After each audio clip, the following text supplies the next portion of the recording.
ओम श्री गणेशाय नमः। गम गणपतये नमः। गुम गुरुभ्यो नमः। सं सरस्वत्यै नमः। श्रीमात्रे नमः। सर्वदेवकृता श्री लक्ष्मी स्तोत्रम।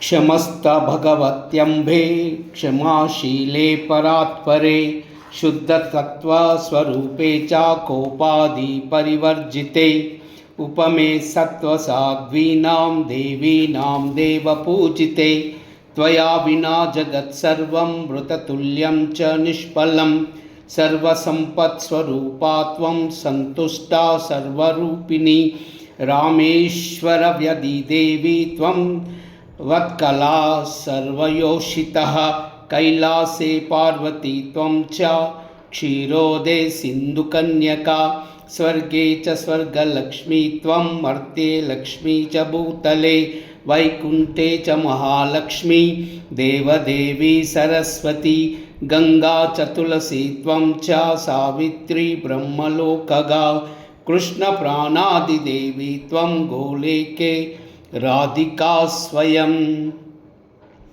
रासे रासेश्वरी त्वं च बृन्दावने वने कृष्णप्रिया त्वं बाण्डीरे चन्दनकानने विरजा चम्पकवने श्रुतशृङ्गे च सुन्दरी पद्मावती पद्मवने मालती वने कुन्ददन्ता कुन्दवने सुशीला केतकी वने कदम्बमाला त्वं देवी कदम्बकाननेऽपि च राज्यलक्ष्मी राजगृहे गृहलक्ष्मी गृहे गृहे इत्युक्ता देवता सर्वे मुनयो मनवस्तदा रुरुदुर्नाम्रवदना शुष्ककण्ठोषतालुका इति लक्ष्मीस्तवं पुण्यं सर्वदेवैकृतं शुभं यः पठेत् प्रातः उत्थाय स वै सर्वं लभेत् ध्रुवम् अभार्यो लभते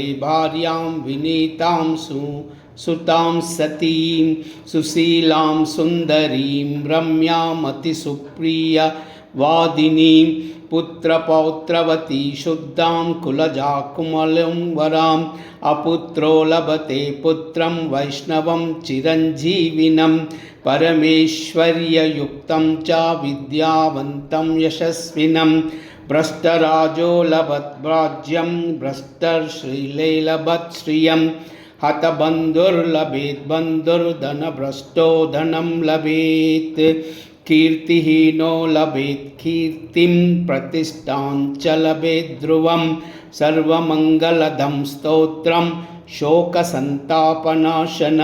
हर्षानन्दकरं शश्वादर्शमोक्ष सुहृतप्रदम् ओम श्रीं ह्रीं श्रीं कमले कमलालये प्रसीद प्रसीद श्रीं ह्रीं श्रीं ओम श्री महालक्ष्मी देव्यै नमः।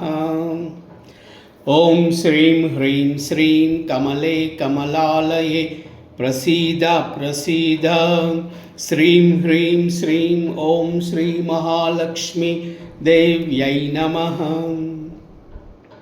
ओम श्रीं ह्रीं श्रीं कमले कमलालये प्रसीद प्रसीद श्रीं ह्रीं श्रीं ओम श्री महालक्ष्मी देव्यै नमः।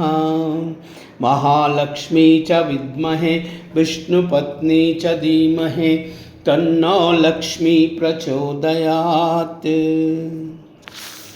सर्वमंगल।